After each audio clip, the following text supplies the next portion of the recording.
May the way open before you. Welcome back to The Way of Love, a show about following Jesus in changing the world. I'm Sandy Milien, and I'm here with Kyle Oliver. Thanks, Sandy.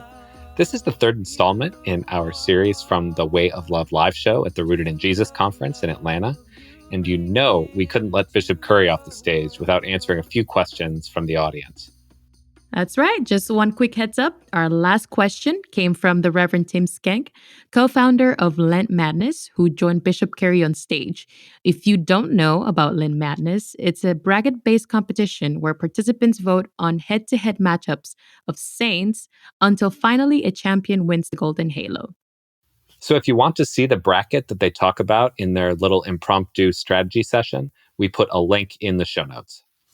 So enjoy the show and be sure to stick around until the end because we have a bittersweet piece of housekeeping to share. This is for you, Bishop Curry. What do you find is the greatest challenge in your ministry? Well, it does come down to, and I think this is a tension that is always with us, because religious faith that is not embodied in tangible, real ways and forms becomes ethereal and doesn't do anything. That's a preface to answer the question.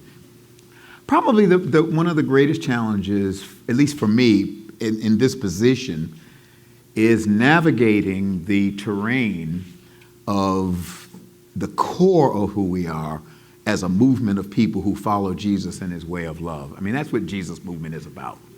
A movement of people who are passionately committed to following Jesus of Nazareth, his teachings, his example, his spirit, as the center of their lives and being part of a movement that tries to live out his way of love in our lives and in the life of the world. The tension between that movement, that's the origin of Christianity, that's the origin of the church, that movement and the institution. Y'all with me now? You see where I was going?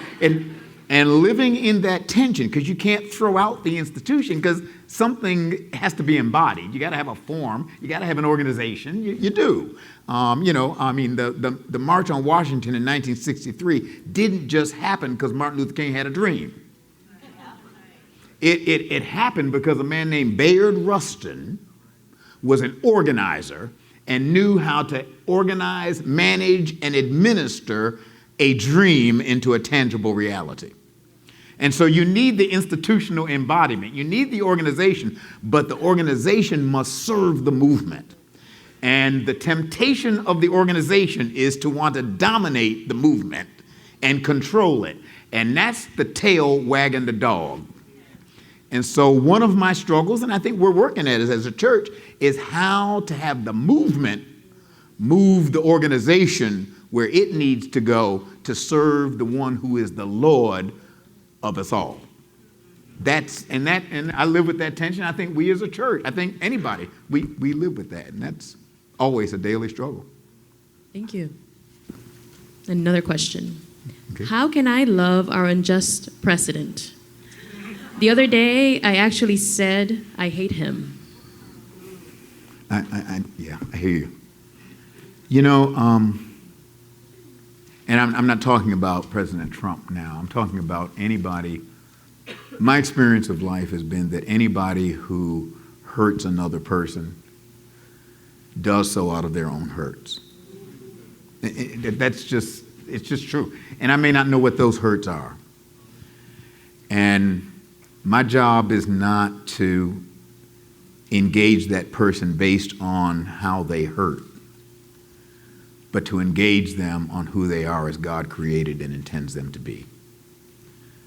And for those of us who seek for a just society, those of us who seek for a society where children, in a world where children don't go to bed hungry, who really do seek and work and labor and pray with our feet for a world where children, everybody has an opportunity for an equal education, where our borders are porous because borders are a creation of man, not of God, where all of God's children are welcomed as children of God. Those of us who believe in inclusion, that's got to include even those we profoundly disagree with and believe are wrong. that if you really want to have your mind blown, go online and read, the hymn, there's a wideness in God's mercy like the wideness of the sea. Well, we only have a truncated version of the full poem by Frederick Faber. Go online and read the whole poem. This was written in the 19th century. And in the whole poem, he talks about the love of God. The verse says the love of God is broader than the measure of man's mind, for the heart of God's eternal and is most wonderfully kind. Read the whole poem.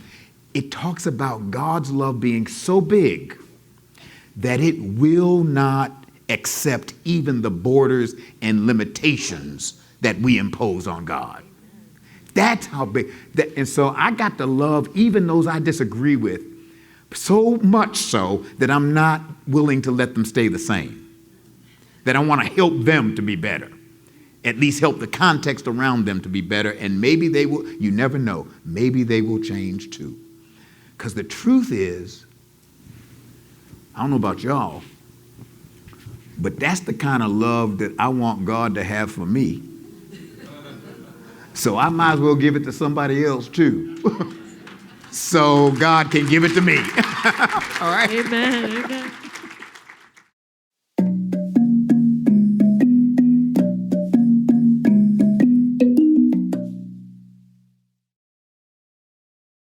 How do you hope to grow the practice of evangelism in the Episcopal Church? How can we all do that?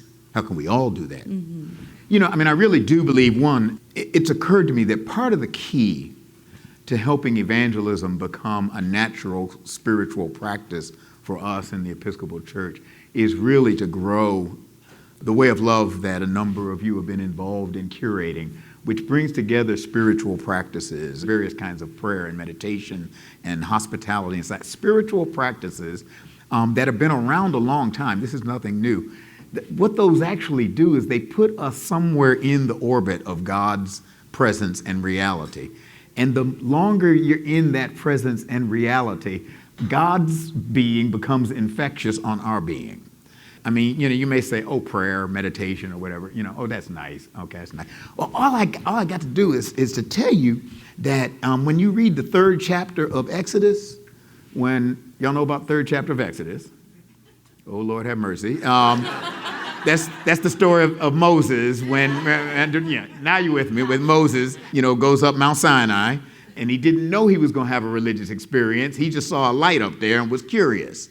And so he went up the mountain. Remember, he kind of left all the sheep and went up the mountain and got up on the mountain, and he saw this bush that was on fire, that was burning. He was seeing deeply into the reality, the texture of reality. He was beginning to see not just the surface. He was actually beginning to see what's going on. And he sees this burning bush that is burning but not consumed. He hears a voice. That's what we call meditation. That's what we call seeing deeply, listening deeply. And it is out of that practice of meditation that Moses goes down from the mountain, because remember the Lord said, I have heard the cry of my people who are in Egypt. I have seen their affliction because of their taskmasters. And then the Lord says, I have come down to deliver them. And now I will send you to Pharaoh to tell him to let my people go. It is out of the meditation that the man goes back to Egypt against his own desire and sets the captive free.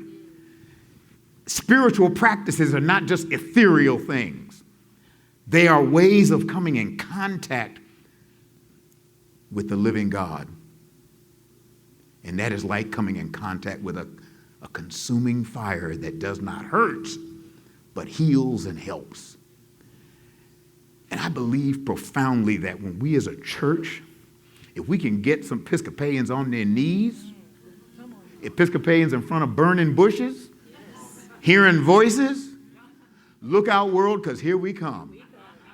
Then evangelism will happen. Then social justice will happen. Then we will light a fire that will change the world. Anyway, Thank you. Okay. I understand we have time for one more question, and it's coming from special guest Tim Skank from I'm in trouble now. Okay, Tim. All right, Father Tim. Bishop Curry, Would you be willing to fill out a 2020 Lent Madness bracket? Oh, yeah. Now tell me where I got to go first. Well, yeah. we have 32 amazing people who are rooted in Jesus. Yes. Here they are. They sure enough are. Well, perhaps some of them aren't, like Joshua. He might not have been rooted in Jesus. Yeah, but his name in Hebrew actually is Jesus' actual name. Oh, there we Joshua. go. Anyway, there we go. That might give him an advantage. It definitely does. I don't know. So if you'd like to fill out a bracket, kind of like Barack Obama with the NCAA. Okay. All right. Right. Now, where do I start though for this? The thing is, you can start anywhere you like, and if you would like to fill it out. You can, or you can just go through and decide who you think will win the 2020. Oh, I can do my quick picks. The Golden Halo. That may be the way to go. Oh, well, now I'm gonna tell you, the one I love, but he's not gonna win is Jude. Y'all don't know Jude in the Catholic tradition. Jude is the patron saint of hopeless causes. That's what we call an underdog. That's the underdog. He's not going to win, but Jude is all right with me. But you know who I think is going to... Wait a minute. If I predicted, that may not happen. They may vote the other way. That's the chance you got to take. Okay. There's some really good ones over here. So we do begin with Thomas More versus James DeLess, so you can decide who more or less you okay. We'll go with More. What do I do? Just check? We going to go down each one? No, you don't have to. You can. Yeah, More is going to get that one. Okay. Yeah, More is going to get that right. one. Elizabeth's going to get the next one. Elizabeth of Hungary. Sure. Oh, yeah. Evelyn Underhill or Jane Solomon Russell. I don't know which one. I'll go with Evelyn. Yeah. I'm going to say that one for last. Marjorie Kempe. I don't know Marjorie Kempe. I don't know she that had one. She had the gift of tears. She liked to cry. Ooh. Huh? Wow. Okay. Well, I'll go with her. Then we got Brother Lawrence and Patrick. Well, wow. It depends. If we fill that one out in March, Patrick's going to get it. But I'm going to go with Lawrence. We got Hildegard and Romanos. I don't know Romanos. He was a hymn writer. Hymn writer Hildegard got that one. Okay. And then we got, I love this one. Elizabeth the New Martyr. And she's a new martyr as opposed to an old martyr. But anyway, we got Elizabeth the New Martyr and Gregory of Nazianzus. I'm going with Elizabeth. Gregory, y'all like Gregory? All right, we're going with Gregory. But here's the one. Now tell me who Julia Billart is. Oh, I don't remember. I think she was a Canadian. Who? Do you know who she was? Well, this is why we have the saintly... She stacked up with Harriet Tubman. I'm sorry. Harriet Tubman is going to go all the way. All right.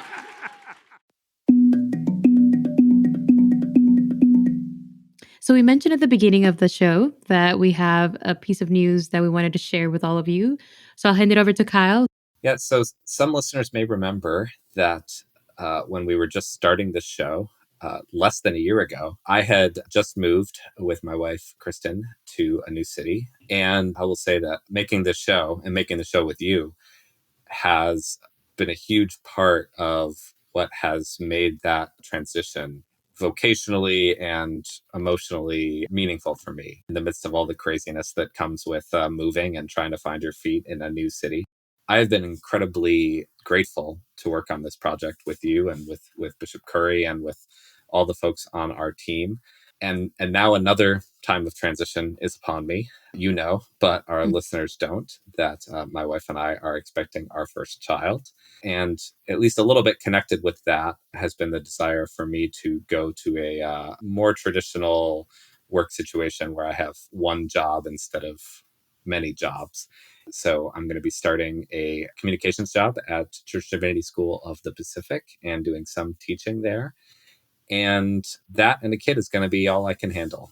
And so you'll be working with a new co-host, we think, TBD. But I just want to say thank you to you for being so fun to work with and getting to sort of be on this journey of discipleship together. No, I couldn't agree more. Thank you for allowing me to be part of this project and in your life. I found a friend.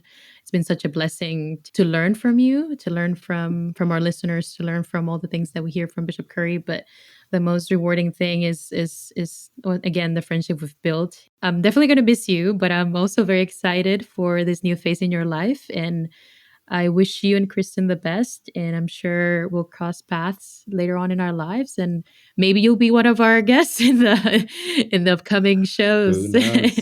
I was giving Bishop Curry this news on a recording session with him the other day, and he said, "Well, we'll see you around the church." Yeah, it's so funny to think most of the episodes of this show we made before we had ever met each other in person. That's true. After months and months of meeting weekly and recording shows, we finally got the opportunity in the fall, I think, of 2019 to meet in person. And it was as if we've known each other forever, even though we hadn't met each other in real life. But it was just so funny how people still don't believe that it felt to them hearing us share stories with each other. And it felt that we've had, we've been friends forever. But which is amazing, Yeah. I think. There's a group called Story Center, and their motto is the shortest distance between two people is a story. So even though we live on different sides of the country, I think we've shortened that distance with each other, and I hope with our listeners too. Well, thank you, friend. It's been really, truly a privilege, and thank you all for listening to the show we've been making, and keep listening because we've got some really great things in store. Thanks for joining us for this live episode of The Way of Love. It was produced by Kyle Oliver, Nancy Davich, Jerusalem Greer, Jeremy Tackett, Chris Sikama, and me, Sandy Milian. Our editor was Kyle Oliver, with assistance from Aaron Wynn St. John. Special thanks to Stephanie Spellers and Bill Campbell. Our theme and reflection music is by Ana Hernandez. Our website is by Caleb Heitzman, and you can check it out at wayoflove.episcopalchurch.org. You can subscribe to the show wherever you get your podcasts, and we'd especially love it if you rate and review it or share it with a friend. If you'd like to contribute a prayer or music or feedback, write us at wayoflove@episcopalchurch.org.